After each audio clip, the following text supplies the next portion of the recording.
जोहार किसान भाई बहनों, कृषि दर्शन के इस अंक में आप सभी किसान भाई बहनों का स्वागत करती हूं। किसान भाई बहनों, आज भी मैं नई जानकारियां लेकर हाजिर हो गई हूं आप सभी के लिए। चलिए सबसे पहले देखते हैं कृषि समाचार।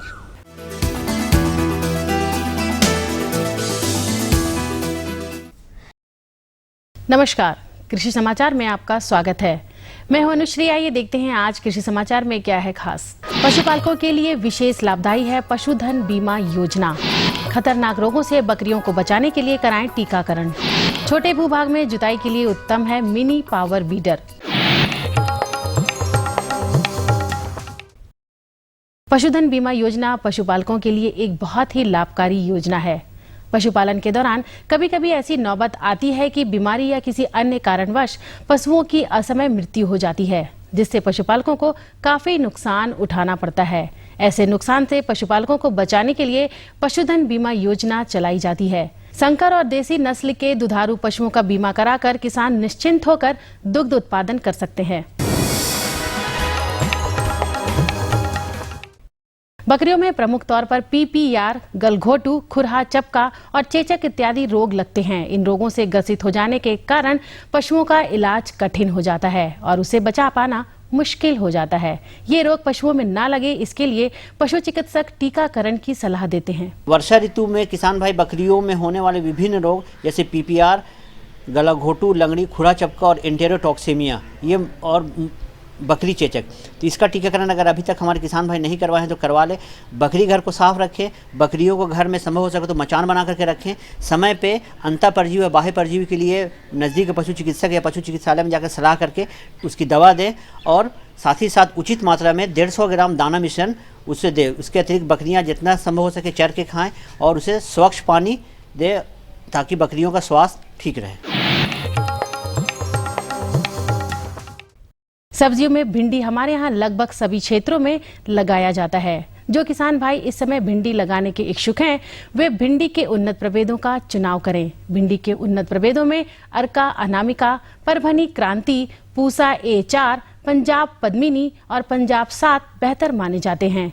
ये प्रभेद अच्छी मात्रा में उपज देने के लिए प्रचलित हैं। अर्का अनामिका, परभनी क्रांति, पूसा A4, पंजाब पद्मिनी और पंजाब 7 ये भिंडी के उन्नत प्रभेदों में बेहतर माने जाते हैं।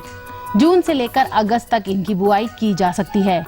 1 हेक्टेयर भूमि में 8 से 10 किलोग्राम के दर से बीजों की बुआई कर और उचित कृषि कार्यों को करके 150 से 200 क्विंटल तक भिंडी की उपज पाई जा सकती है। किसान भाइयों, भिंडी की बहुत उन्नत किस्म है जिससे आप अधिक लाभ ले सकते हैं, जैसे अर्का अनामिका, पूसा A4, परभनी क्रांति, पंजाब पद्मिनी, पंजाब 7 ये बहुत अच्छी वैरायटी है भिंडी के लिए। इसकी खेती आप कीजिए और अधिक मुनाफा कमाइए। जिन किसान भाइयों ने कद्दू, करेला, झिंगी इत्यादि लत्तेदार सब्जियां लगा रखी हैं, उनमें इस समय फल मक्खी का प्रकोप होने की संभावना रहती है, जो कि फसल को काफी नुकसान पहुंचाते हैं। आइए बेहतर तकनीक में जानते हैं कि लत्तेदार सब्जियों में फल मक्खी नियंत्रण के आसान उपाय। किसान भाइयों, लत्तेदार सब्जी जैसे है तो उसमें आपका फल मक्खी का प्रकोप होता है, तो इसके लिए किसान भाइयों आप 1 लीटर पानी में 100 ग्राम गुड़ का मिला दें और उसमें 2 ml मैलाथियन का दवा मिला लें और इसको आप या तो एक ट्रैप के माने कहीं पर एक डब्बा में रखें, जिससे आपका जो फल मक्खी है अट्रैक्ट होके इसमें जाएगी, रस चूसेगी, गुड़ का रस चूसेगी और मर जाएगी।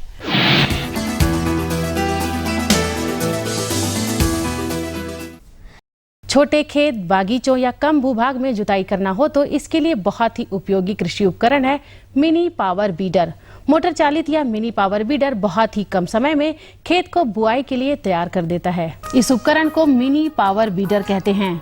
ट्रॉली नुमा दिखने वाला यह उपकरण छोटे खेतों में एवं बागीचों में जुताई करने के काम आता है। किसान इस उपकरण की सहायता से खेत की जुताई कार्य को आसानी से और कम समय में खत्म कर सकते हैं।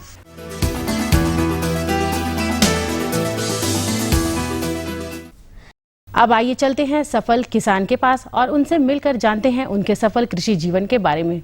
गाय पालते हैं, बैल पालते हैं, मुर्गी पालन करते हैं, मछली पालन करते हैं। कृषि विज्ञान केंद्र से ट्रेनिंग मिला।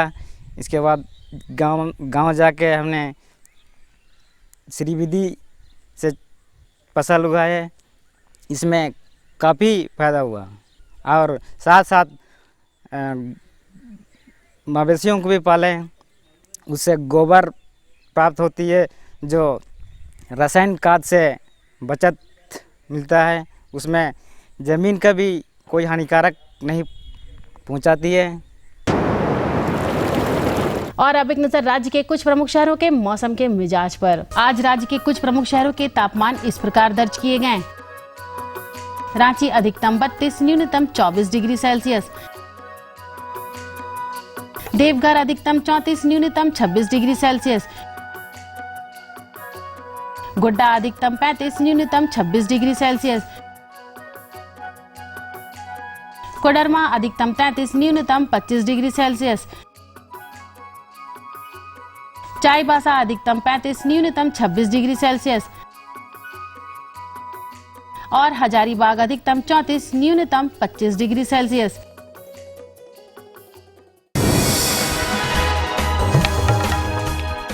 और अब मंडी भाव में आइए नजर डालते हैं अनाजों के भाव पर। आज राज्य की मंडियों में अनाज अपने पूर्व के मूल्यों पर कायम है। दलहनी अनाजों में आंशिक नरमी का रुख है।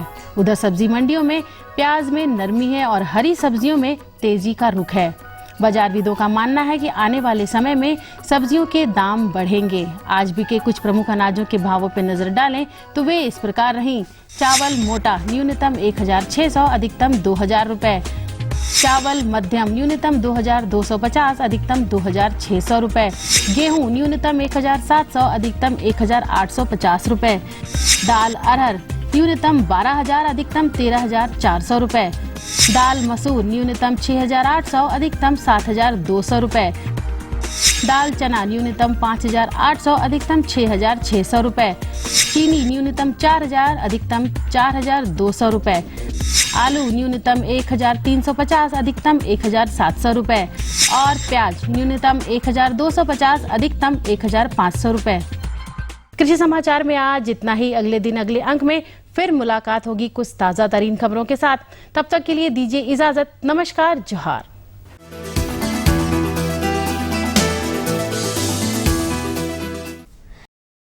तो कृषि समाचार के अंतर्गत आपने देखा मंडी भाव, जाना मौसम का हाल और कृषि की नई नई तकनीक और उपकरणों की भी जानकारियां ली। चलिए जानकारियों का सिलसिला हम बढ़ाएंगे आगे, लेकिन उससे पहले लेंगे एक छोटा सा विराम। तब तक आप देखिए ये संदेश।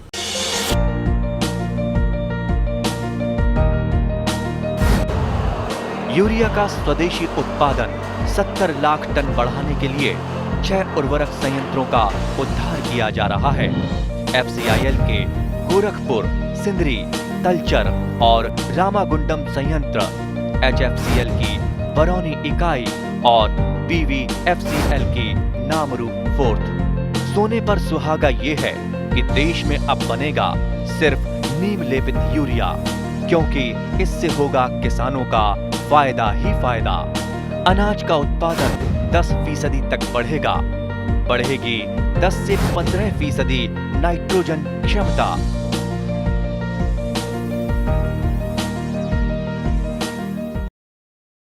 विराम के बाद आपका स्वागत है।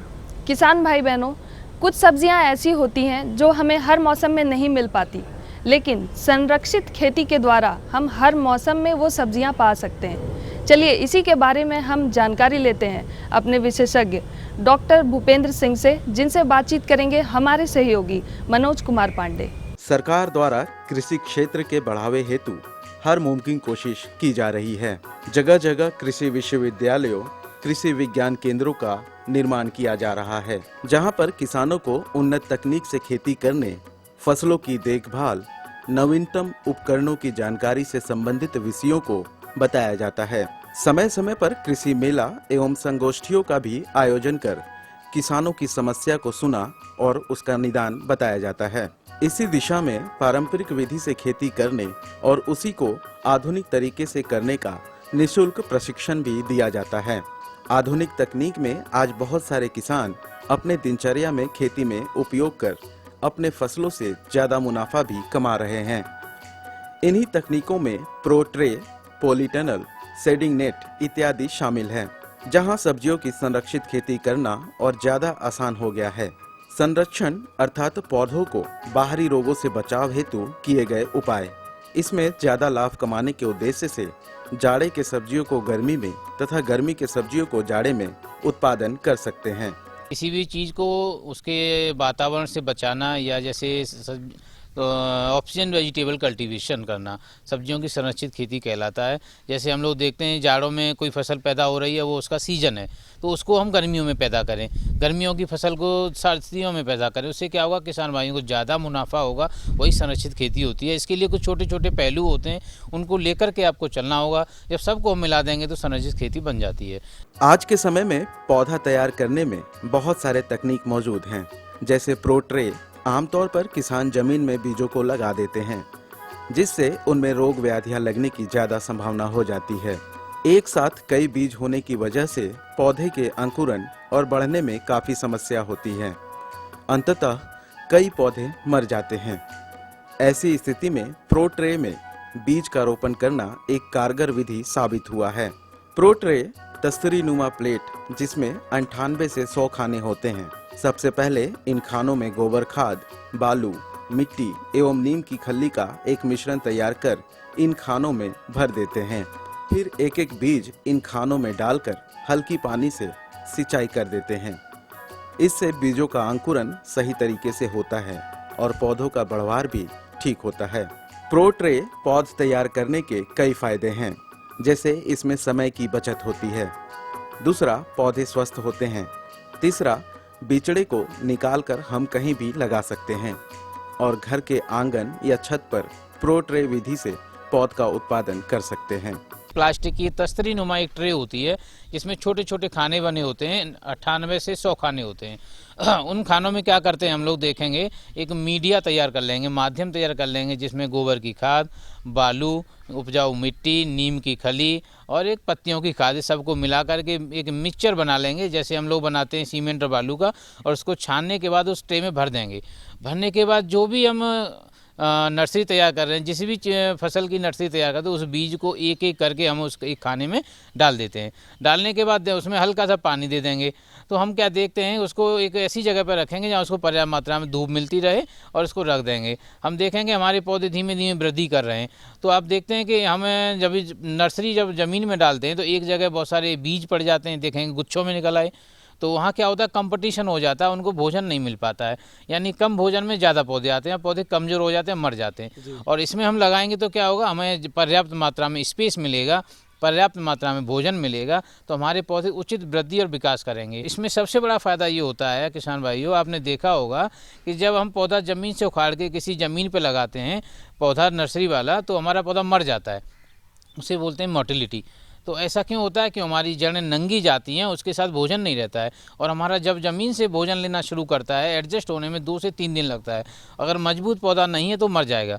अगर हमारा जो ट्रे वाला पौधा उखाड़ के आप ले जाएंगे, उसके साथ जिसमें खाने में जितना भोजन भरा हुआ है, गोबर की खाद, मिट्टी, उसके साथ में जाता है निकल के। और जब जाएगा, जिस ज़मीन पर आप लगाएंगे तो देखेंगे कि हमारे जो पौधा जो है उसी से भोजन ले रहा है, आपकी ज़मीन से नहीं लेगा। 2-3-4 दिन उसी से लेगा। जब मजबूत हो जाएगा तो हमारा पौधा मरेगा नहीं। ठंड में तापमान गिरने से पौधे का मर जाना आम बात है, मगर कुछ खास तकनीक का प्रयोग कर हम अपने पौधों को बचा सकते हैं। इसमें सबसे कारगर तरीका है काला प्लास्टिक में पौध उत्पादन कर। इसमें काली प्लास्टिक में पौधे को रख, पौधे से पौधे की दूरी 45 सेंटीमीटर तथा कतार से कतार की दूरी 50 सेंटीमीटर रख जमीन में हल्का गड्ढा कर उसमें रोप देते हैं, जिससे दिन का तापमान और रात का तापमान पौधे में सामान्य रूप से मिलता है, जिससे हमारा पौधा स्वस्थ रहता है। काली प्लास्टिक की जो आती है, पॉलीथीन आती है, उसको एक बेड में बिछा देंगे और पौधे से पौधे की दूरी 45 सेंटीमीटर, लाइन से लाइन की दूरी 50 सेंटीमीटर पे, और उसमें होल कर देते हैं और वहाँ पौधा लगा देंगे। तो क्या होगा, दिन और रात का जो तापक्रम है वो बराबर बना रहेगा। और उससे क्या होता है कि हमारा वृद्धि और विकास ज़्यादा होता है और ठंड का अभाव नहीं आएगा। हमें जल्दी से जल्दी हमारा अगेती उत्पादन मार्केट में आ जाएगा, जिससे कि हमें ज़्यादा लाभ होगा। वातावरण का तापमान पौधे में सामान्य बना रहे, इसके लिए किसानों को आधुनिक तकनीक पॉलीटनल का प्रयोग करना चाहिए। इसमें सुरंग नुमा प्लास्टिक से पौधों का उत्पादन किया जाता है। ठंड में काला तथा गर्मी में सिल्वर रंग का पॉलिथीन उपयोग किया जाता है। इसमें पौधों को बाहरी रोग एवं कीटों से बचाव के साथ साथ पौधों का बढ़वार भी जल्द होता है। आपने कभी देखा होगा ट्रेन में बैठते हैं तो रेलवे सुरंग जिसमें से निकलती है, इसी तरह का एक टनल आप बना लीजिए और इसके ऊपर पॉलीथीन चढ़ा दीजिए, तो आप कभी महसूस कीजिए बाहर का जो तापक्रम है उसकी अपेक्षा अंदर का तापक्रम ज़्यादा होगा। तो अगर नवंबर दिसंबर में जब सब्जी आप लगा रहे रहते हैं तो हमें क्या देखते हैं, बाहर के तापक्रम की अपेक्षा अंदर ज़्यादा होता है। इसमें पौधे अनुकूलनता से जल्दी ज़्यादा बढ़वार करते हैं और उसमें आप पौधे तैयार करिए, जैसे फूल गोभी है, पत्ता गोभी है, बैंगन है, टमाटर है, ये बहुत अच्छे उसमें उत्पादन कर सकते हैं और अगेती ला सकते हैं। आधुनिक खेती में आज वातावरण के तापमान के अनुसार पौधों के सुरक्षा के लिए शेडिंग नेट या छायादार घर का उपयोग बड़े पैमाने पर किया जा रहा है। इस नेट में 70% धूप बाहर तथा 30% धूप पौधों पर जाता है, जिससे उनका बढ़वार ठीक ढंग से होता है। छायादार घर या शेडिंग नेट में पौधों के उत्पादन एवं गुणवत्ता भी अच्छी होती है। इन्हीं सब तकनीकों का प्रयोग कर किसान अपने पौधों की रक्षा कर उत्पादन ज्यादा से ज्यादा ले सकते हैं। गर्मी बहुत तेज हो जाती है, बाहर सब्जी उगाना ही बहुत मुश्किल है। ऐसे में उस टनल के ऊपर एक छायादार जाली आती है, उसे हम एग्रो शेडिंग नेट के नाम से जानते हैं और वो 60%, 70%, 50% के नाम से बाज़ार में उपलब्ध है। तो हम लोग 70% वाला जाली खरीदेंगे, जिसमें क्या है कि हमारी जो धूप आ रही है 70% धूप रुक जाएगी, 30% अंदर जाएगी, जो पौधों के लिए पर्याप्त है। तो उसमें पत्ते वाली जितनी भी सब्जी हैं मई, जून और जुलाई के महीने में, यानी जैसे आपका पालक है, चौलाई है, हरा धनिया है और पत्ता गोभी है, इवन फूल गोभी है, ये सब उसके अंदर आप लगा सकते हैं। तो इसका क्या होगा, बहुत अच्छा से इसमें रेस्पॉन्स करेगा और धूप से बचेगा। जितना मई जून के महीने में टेम्परेचर बढ़ता है वो उस पर असर नहीं डालेगा और हमारा अच्छा उत्पादन होगा। तो किसान भाई बहनों, इसके बारे में तो आपने जानकारी ले ली। चलिए अगली जानकारी की ओर बढ़ते हैं, लेकिन उससे पहले लेंगे एक और छोटा सा विराम। तब तक आप देखिए ये संदेश। ये लो और बताओ। बस। अरे ये क्या भैया जी, बस इतनी सी रासायनिक खाद? किसानी छोड़ रहे हो क्या? किसानी नहीं, नादानी छोड़ रहे हैं। मिट्टी की जांच कराई है। अब तो लाला जी जितनी जरूरत है उतने ही उर्वरक खेत में डालेंगे। हाँ, किसान भाई आज ही अपने जिले की नजदीकी भूमि परीक्षण प्रयोगशाला में मिट्टी की जांच जरूर करवाएं और मिट्टी में पोषक तत्व, नमी व पौधे के विकास को देखते हुए केवल जरूरत के अनुसार ही पोषक तत्व डालें। और हाँ, मिट्टी में गंधक, जस्ता, बोरोन जैसे सूक्ष्म पोषक तत्वों का पता लगाना भी न भूलें। उर्वरक और जैविक खाद के सही उपयोग से भूमि का उपजाऊपन बनाए रखें, उत्पादकता बढ़ाएं, खर्चा घटाएं और बहुमूल्य विदेशी मुद्रा बचाने में भी सहयोग दें। और हाँ, धीमी गति से नाइट्रोजन उपलब्ध कराने वाले उर्वरकों जैसे नीम लेपित यूरिया को प्राथमिकता दें और यूरिया का पत्तों पर छिड़काव करें। अरे वाह, तू तो सचमुच समझदार हो गया रे। अधिक जानकारी के लिए संपर्क करें जिला कृषि अधिकारी या किसान कॉल सेंटर। विराम के बाद आप सभी का एक बार फिर से स्वागत है। किसान भाई बहनों, खरीफ का मौसम आ गया है, उसमें हम दलहनी फसलों की खेती किस प्रकार से करें, उसकी देखभाल किस तरह से की जाए, इसके बारे में हमें जानकारी देंगे हमारे विशेषज्ञ डॉक्टर SN चौधरी, जिनसे बातचीत करेंगे हमारे सहयोगी सैयद मासूम अहमद। किसान भाई नमस्कार। खरीफ मौसम सामने है। इस मौसम में आप सब तरह तरह के फसलें लगाते हैं। इनमें मुख्य खाद्यान्न फसलों में दलहनी फसलों का बहुत ही महत्वपूर्ण स्थान है और किसान भाई काफ़ी मात्रा में इनकी खेती करते हैं। तो दलहनी फसलों की बेहतर खेती और इसकी खेती में विस्तार के बारे में जानकारी देने के लिए आज हमारे साथ हैं होली क्रॉस कृषि विज्ञान केंद्र हजारीबाग के शस्य वैज्ञानिक डॉक्टर SN चौधरी साहब। चौधरी साहब, आपका कार्यक्रम में स्वागत है। नमस्कार। नमस्कार।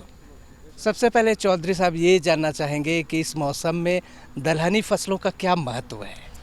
दलहनी फसलों का सर्वदा बहुत ही ज़्यादा महत्व है। गरीबों के लिए प्रोटीन का सबसे सस्ता स्रोत दाल है। खेत के लिए उर्वरा शक्ति बढ़ाने का सबसे सस्ता स्रोत दलहन की खेती है। और सबसे बड़ी बात है कि जब वर्षा होती है तो वर्षा जल नीचे की ओर प्रवाह कम करते हैं और ढलान की ओर बह जाते हैं। यदि आप दाल की खेती करते हैं तो दाल हमेशा जहरी गर वाली होती है, जिससे कि नीचे की परत को तोड़ता है और पानी का रिसाव ज़मीन के नीचे अधिक होती है, तो ज़मीन का जल स्तर भी बढ़ता है। ये दाल की खेती है। दाल की खेती में जड़ों में राइजोबियम बैक्टीरिया एक गांठें बनाती है। जितनी अधिक गांठें होंगी उतना ज़्यादा अच्छा उपज भी होगा। कहते हैं कि दाल की खेती करने से मिट्टी की उर्वरा शक्ति बढ़ती है और दाल की आवश्यकता किसानों के लिए भी है, सब प्रत्येक व्यक्ति के लिए है। मेडिकल साइंस के अनुसार 140 ग्राम प्रतिदिन प्रति व्यक्ति को दाल मिलनी चाहिए, तो शरीर में जितने प्रोटीन और ताकत की कमी है तो कमी कभी नहीं होगी। लेकिन खेती को कम रुझान या किसी और कारण से उपज में कमी होने से किसान विमुख होते जा रहे हैं।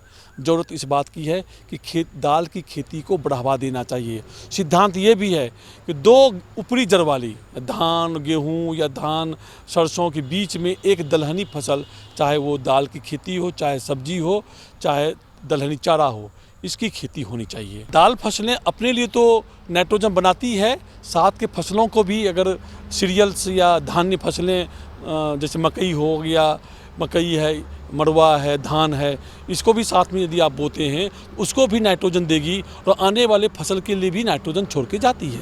ये दलहनी फसल की विशेषता है। इसलिए दलहनी दाल की खेती किसान को अवश्य करनी चाहिए। और खरीफ मौसम में अरहर की खेती, अरहर, उड़द और मूंग, ये 3 फसलें किसान प्रायः लेते हैं। झारखंड के परिप्रेक्ष्य में अरहर तो निश्चित रूप से किसान लेते हैं और उड़द और मूंग की खेती भी किसान कर रहे हैं। इसको बढ़ावा दिया जाना चाहिए। इसके लिए उन्नत किस्म का चुनाव करना अत्यंत ही आवश्यक है। अरहर के लिए मैं कहना चाहूँगा कि जो मध्यम अवधि वाली किस्में हैं, जैसे मारुति, आशा, लक्ष्मी, बिरसा अरहर 1, इन किस्मों का चुनाव किसान करें। हालांकि जो बहुत किसान जो है लंबे अवधि वाली, यानी कि जो चैत माह, मार्च अप्रैल में जो कटने वाली किस्में, उसको भी पसंद करते हैं। तो उसमें बहार, पूसा 9, चमत्कार MAL 13, जिसका नाम दूसरा नाम है चमत्कार, ऐसे किस्मों का, या नरेंद्र अरहर 1, नरेंद्र अरहर 2, नरेंद्र अरहर 3, पंत अरहर 2, इन किस्मों का किसान को चुनाव करना चाहिए और तो अच्छी उपज मिलेगी। उड़द में उत्तरा बहुत अच्छी मानी गई है। IPU 94-1 नाम से भी इसको जानते हैं। तो Uttara, PU 19, PU 30, PU 31, PU 35, DPU 1, इन किस्मों का किसान चुनाव करे। मूंग में सम्राट, पूसा विशाल, SML 668 ताइवान, ऐसे किस्मों को चुनाव करें। पंत मूंग 2 भी अच्छी देख गई है। पंत मूंग 2, पंत मूंग 3, पंत मूंग 4 और पंत मूंग 5, ये किस्में मूंग की अच्छी मानी गई है। मुझे कहना पड़ेगा कि सभी मूंगों के लिए कुछ सिद्धांत एक समान होते हैं। खेत के चुनाव में किसान को ध्यान रखना, खासकर खरीफ मौसम में, कि खेत ढालू हो, खेत में पानी जमने नहीं पावे, इसलिए खेत का ढालू होना आवश्यक है। यदि किसान को लगे कि मेरा खेत उतना थोड़ा समतल है, पानी निकलने में दिक्कत होती है, तो 3 से 5 मीटर की चौड़ाई में जिधर पानी निकलने की संभावना बनती है उधर एक नाली बनाते जाएं, तो जो एक्सेस अतिरिक्त पानी होगी, वो अतिरिक्त पानी उस ड्रेनेज से बाहर निकलते रहेंगे, आपके फसल सुरक्षित रहेंगे। चौधरी साहब, आपने खरीफ दलहनी फसलों की उन्नत किस्मों के बारे में और ज़मीन के खेत की तैयारी के बारे में बताया, काफ़ी अच्छी जानकारी थी। इससे पहले ये जानना चाहेंगे चौधरी साहब कि इनकी खेती का, इनके बुआई का उपयुक्त समय कौन सा होता है? अभी तो दाल की खेती का उपयुक्त समय 15 जून से 30 जून उपयुक्त मानी जाती है। लंबे अवधि वाली अरहर को आप 6 जून से लेके 30 जून के बीच में लगाएं। 7 जुलाई तक भी आप बुआई कर सकते हैं। जो मध्यम अवधि और कम अवधि वाली किस्में हैं वो आप 15 से 30 के जून के बीच में बुआई कर दें। बीज की मात्रा 8 किलो प्रति एकड़ होती है, 320 ग्राम प्रति कट्ठा लोकल अगर कहें तो लोकल भाषा में भी बोलना चाहिए, ताकि जो बहुत पढ़े लिखे किसान नहीं होते हैं वो उसको समझने में आसानी हो। तो 8 किलो प्रति एकड़ बीज की मात्रा रहती है तीनों फसलों में, चाहे उड़द हो, चाहे मूंग हो, चाहे अरहर हो। बीज उपचार करना आवश्यक है बुआई के पहले FIR विधि से। F यानी कि फंजीसाइड यानी फफूंदनाशक। सबसे पहले बेबिस्टिन फफूंदनाशक है। 2 ग्राम प्रति किलोग्राम बीज की दर से बीज उपचार करने के 2 दिन के बाद कीटनाशक में क्लोरोपाइरीफॉस 20 EC इस रसायन का किसान को प्रयोग करना चाहिए। 10 मिलीलीटर प्रति किलो बीज की दर से सीधे बीज में मिलाकर 3 दिन के बाद राइजोबियम जीवाणु खाद से बीज निवेशित करें। इसके लिए 200 ग्राम प्रति एकड़ राइजोबियम जीवाणु खाद की आवश्यकता पड़ती है। इस आधा लीटर पानी में गुड़ को घोल कर गर्म करके उसकी लेई बना लें। फिर पूरी तरह से ठंडा होने के बाद उसमें राइजोबियम कल्चर को डालने के उपरांत बीज निवेशन करें। ध्यान रहे कि बीज निवेशन के 1 घंटा तक उसको छाया में सुखाया जाता है और उसके बाद 12 घंटे के भीतर में बुआई सुनिश्चित होनी चाहिए। तो FIR विधि से बीज उपचार करना अत्यंत आवश्यक है। इससे बीज जनित रोग, मिट्टी जनित कीट और से सुरक्षा होने के अलावा राइजोबियम जीवाणु खाद आपके मिट्टियों में संख्या बढ़ेगी तो दलहन की उपज बढ़ेगी, गांठें बनेगी। राइजोबियम जो है नाइट्रिफिकेशन के मेथड से, नत्रजनीय विधि से, वायुमंडलीय नत्रजन का स्थिरीकरण की विधि से पौधों को देते हैं। तो ये बड़ी उपयोगी तकनीक है, खासकर दलहन की खेती जब आप कर रहे होते हैं। इसको किसान को अवश्य करनी चाहिए। बहुत अच्छी बात आपने बताई। अब चौधरी साहब संक्षेप में ये बताएं कि इसमें खाद उर्वरक का प्रयोग कब किया जाए? देखिए, दलहनी फसल जैसा कि मैंने आपको बताया कि इसमें राइजोबियम जीवाणु खाद है जो ये स्थिर करती है नाइट्रोजन को, वायुमंडलीय नाइट्रोजन को। लेकिन शुरुआती दौर में जब उसके जड़ का विकास नहीं होता है तो शुरुआती दौर में रासायनिक खाद या कंपोस्ट का इस्तेमाल तो होनी ही चाहिए। रासायनिक खाद DAP खाद दलहनी फसल के लिए विशेष रूप से विकसित की गई थी।